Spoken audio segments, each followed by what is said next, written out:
নির্বাচনে প্রচার মানেই আক্রমণ, আমরা তা মনে করি না, বামপন্থীরা তা মনে করে না। কেন আক্রমণ করতে হবে? কিসের আক্রমণ? লড়াইটা তো হচ্ছে নীতির লড়াই। এটা আপনারা কি সত্যি বুথ রক্ষা করতে পারবেন? সব কটা বুথে এজেন্ট দিতে পারবেন? সেই ক্ষমতা বামেদের হয়েছে এখন বসিরহাটে? এখান থেকে আপনি যদি 6 মাস আগে বলতেন, আমরা বলতাম যে না হয়।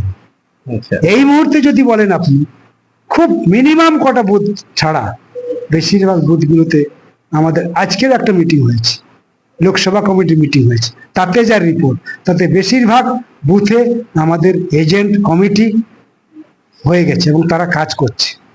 তারা বলছে এখন কর্মসূচি নামাতে। ফলে আর 1 সপ্তাহ পরে যদি আপনি বলেন, তাহলে দেখবেন যে আমাদের সব বুথ কমিটি ইতিমধ্যে মানে মিটিং করা শুরু হয়েছে, বুথ কমিটি হয়ে গেছে। ফলে আমরা ওটা নিয়ে এখন আর ভাবছি না। সব বুথে আমাদের লোক আছে, সব বুথে কর্মী থাকবে। এখন আমাদের কাজ হচ্ছে